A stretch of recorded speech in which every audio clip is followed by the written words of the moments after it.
cunugaaga beri markuu arko hooyadiis iyo ninkan adiga hadda maaragtay aad isku dhigan tihiin hooyadiisa dhimatay oo asnala way dhimatay oo ayadiisa aad isku soo wada noqonaysiin yacni cunugiina waa marka cunugaaga beri jalaac ama dhibaato uusan ugu talagelin inuu madaxiisa dhulku u aadiyo aadi sabab baa u noqon waxaa laga yaabaa beri inay u kala kacdo qorbuu joogaa balayer inuu noqdo wax cun taalanti inuu yeesho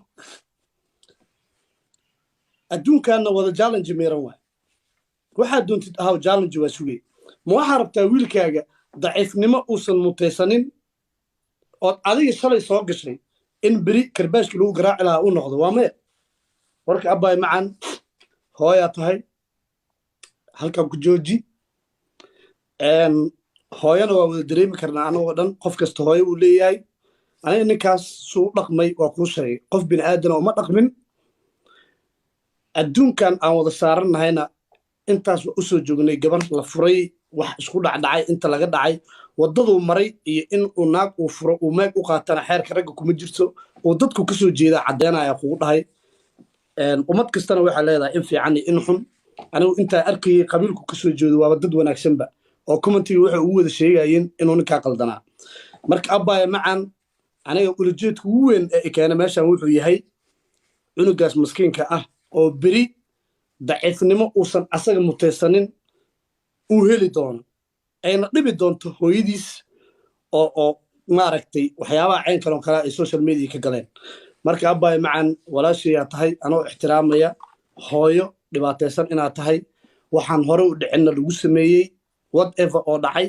abbaaya macaan wiilkaaga adduun hadduu cararaa waxaa kaa codsanayaa wiilkaaga abbaayo ha noqonin beri daciifkiisa ama boyntiga uu ka xanuunsan lahaa ha noqonin haddii haddeertan aad adiga qaadato in social media dambe aadan u soo fariisan arrinkan waxay ka dhigan tahay un run ahaantii waxaa ixtiraamtay hooyanimada wiilkaaga ehelkaaga inay dhibsanayaan waa ogaaya damoor ay ku arkaan habeen kasta inaad live soo fariisato oo arrintan aad ka hadlayso qof kasta oo wanaagga jecel qof kastoo wanaag jecel marka abbaaya taasa ani i keentay waana kusii dheeraanay barnaamijkan waxaa kaa codsanaa abbaayo haddaad social media soo fariisanaysid inaad qosol iyo farxad usoo fariisatid arrinkan adi ma dareemi kartid laakiin aniga social media khibraddan u leeyahay aan aniga la ooyey oo waxaan la ooyey wiilkaas beri muxuu ku dareemi doonaa hooyadiis oo waxaan social media adduunka inaad ka tag adiga ma noqonaysaa qofkii ummadda ilaahay ducadooda qaadatay ee ayadoo dumar ah ka gaabisay social mediaha mayga aa isku qaadanaysiin annagoo dhanna aan faataxa kugu tafno waxay noqotay xaqa adiga kaa maqan iyo xumaynta lagu xumeeyey rag baa ka dhalatay dad buu ka dhashay si hoose ayaa xaq allaala xaqa ku leedahay ninkaas lagaaga qaadayaa laakiin middaa samaynaysid waxay tahay abbaaya macaan keliya waa ku baryaa inaa ifahanti isku day noqo gabadhii ugu horeysay ee ka roonaata nin rag intaas hadal kugu soo xiraa bismillah faataxadana qaado it's not easy laakiin hal mid abbaaya macaanay adduunkaa ma ogid inta lagu siiyey haddaa adiga adduunka ka tagto waxaan adiga meesha kugu jiro beri cunugaaga waa dhibe haddii stiil aad joogto waa dhibe laakiin cunugaaga haddii uu daawado qadarka adiga kugu dhacay fiiri qadartan bini aadamka ku wada dhacayso qof xun keliya dhibaato ku dhacdaa ma ahan mararka qaar dadka wanaagsan dhibaato way ku dhici kartaa samirkaaga wiilkayga marba odayga dhalay oo maxaa la yidhahdaa nin weyn hadduu bannaanka geeyo waxaa aragtay oo social media galeen micnaha haddaa aniga xataa aamuso waa ku jiraan social media odaygu wixiisaa ku jiro abbaaya macaan mid iga dhigayso kala fiican wayna kala xanuun badan tahay kala fiican kala xanuun badan eraygaas hooyo aan ku dhahayo miisaaniyadu wataa hooyo aabba isku mid ma ahan abbaaya macaan middaa kuu sheegaya waxaa waaye wallaahi gabar maskiinaad tahay qalbi fiican ani ilintaada xalay soo jiidatay middaa kuu sheegaya waxaa waaye arrinkan dhibaato kastoo laguu geystay iyo xanuun kastaa tabanaysid waddo kale u mar laakiin tan social mediaha ah wallaahi oo bilaahi oo tallaahi xanuun iyo dhibaato iyo foolxumo sii badata maahane wax maanta ka soo naasa caddaanayo oo wanaag ah ma jiro. soomaalidan na wada daawato marka uu barnaamij ama arrinna haysatana wallaahi alcadiim way ogyihiin inta wanaagga jecel ayaana u badan in haddii life aad soo furato ayan macno soo kordhinaynin inay foolxumo soo kordhiso maane. marka malyuunay caawa taariikh qor, taariikhdaasaa qoraysidna ha noqoto hooyadii ugu horeysay ee ayada nin karoonaata. faataxada qaado abbaay macaan aa ku wada duceyno, arrinkan bartaas uga har. haddii aad maaragtay ii sheeg maxaa la yidhaahdaa xanuun iyo dhibaato aad gocanaysana ha noqoto midaad hoos hoos aad u dhammaysato, ilaan dadaad ka dhalatay asna daduu ka dhashay. laakiin arrinkan caawa waa kaaga dhegnay, jawaabtii u dambayso ood na siinaysana faataxada diyaara waa ha noqoto. wasalaamu calaykum. waa ku baryaynaa abbaay. adna taariikhda buugga taariikhda gal oo gabadhi ugu horeysay oo ayadoo xanuun dareemaysa hooyo ah na maqasho noo qabsatay noqo. faataxadan aan ku aad idin dhiba miya hadalkayga maya yacni waxaana dhibayaba caayada beri lagu soo cayn doono iyo adigoo hooyo ah oo xanuun dareemaya in caayadaada social media ay ka socoto ayaa aad noo dhibaya oo wallaahi oo bilaahi oo tullaahi. ana hadda maanta waxaa ogahay garantiyo malyuun haddii beri daaqado kale laga soo furto iyo in xitaa kuwa rasmiga kula dhasheen ay gubanayaan. marka abbaaya macaan adiga oo dhibaataysanaan ognahay xaqaaga si hoosaa lagugu dhicinaa. after lifekan faataxada aa qaadatinna waxaa balan lagaaga qaadaa balan. yacni hadduu xitaa damiirku sii jiro waa damiir u dhiman yaha ninkaasu waxaan balan kaa qaadaynaa in ummadda soomaaliyeed oo dhan ay madaxa cimaamad kaa saarto. taasaan kaa balan qaada. faataxada ii mar waaye allah yacizak. meeshaasaan ku joojinaa. khayr allah ku siiyo.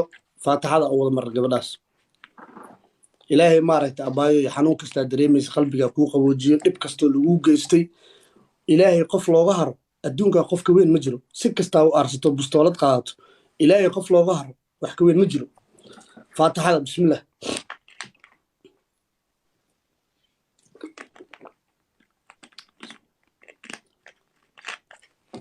الرحمن الرحيم صراط الذين أنعمت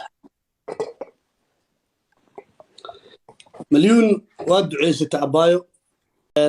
waxaana kaa baryaa oo aan ku leeyahay caawasa faataxada u qaadatay ha kuu noqoto abaayo macaan. gabadhaa yaree quruxda badanaa tahay, noloshaada hore usii wado. social mediana waa imaan kartaa oo shalaysaa u baashaali jirtay noola baashaal ood geemka noola dheeli jirtay dadkaaga u dhex jirtay. arrinkaana si hoos ugu dhammaanaa. ninkaana soomaali u daayay saa faataxada u qaadatay oo hadda commentiga loogu soo wada qoraayo ee noqotay waa guulaysatay.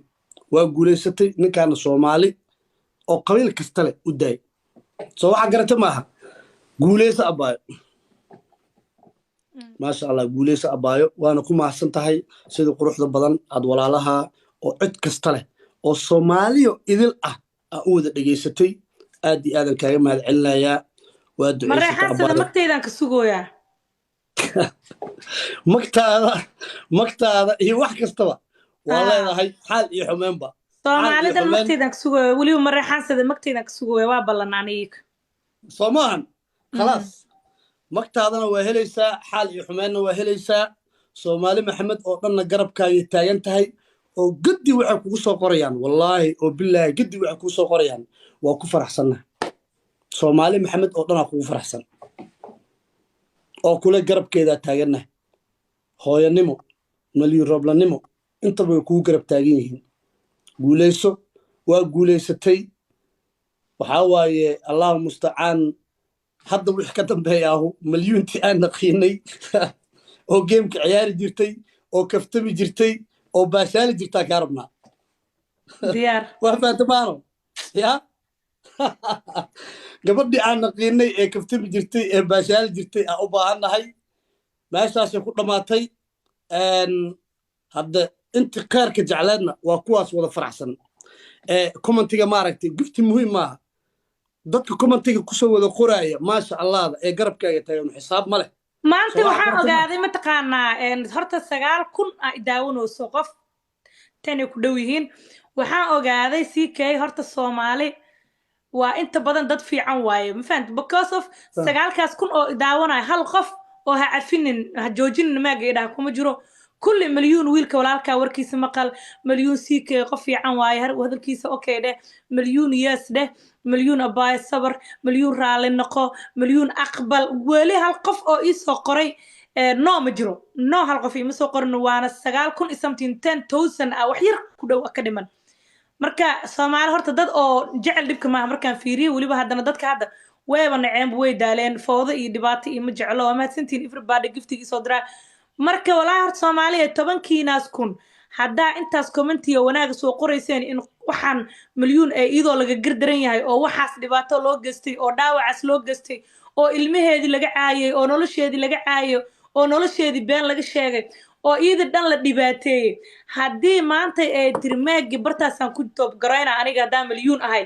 aniga milyuun ahaanteeda meeg dambe ma qaadanayo meeshaan ku joojinaya ninkan warkiisa haddii uu ka codsado CK haddaaba leedihiin milyuun adoo dhibane haddana maxaa la yidhahdaa yes dheh maba waxaan ku diidaaba meesha hadda oolin 10 people oo daawanayso one person oo igu raaca aan ka waayay inuu igu dhaho no marka waxaan leeyahay Soomaali aad amaadsantiin dad sharaf badan aad tiin wanaag gashiin ما شاء الله sidaas lamada marka xaqa mar walba u dagaalama xaqa u dagaalama qofkii la dulmiyo garab istaaga فيري أباي هذا فيري عنك يوتيوبرده إنه وإحنا قد حياه وسك دجال رونا ما موت وحالها يعني يولي اسمه أقرأ وحن كو أجادي سومالي إني ضد وناكسينين وحن كو أجادي أنا هذا السوشيال ميديا كم كان هاي دور هبين اللي سو هذا القاضي ودل يراد دور هبين إلى كفت معنا الجفان فيديوهذا اللي صجروا كم تقدم وحلو قرأ هذا قبيل كستله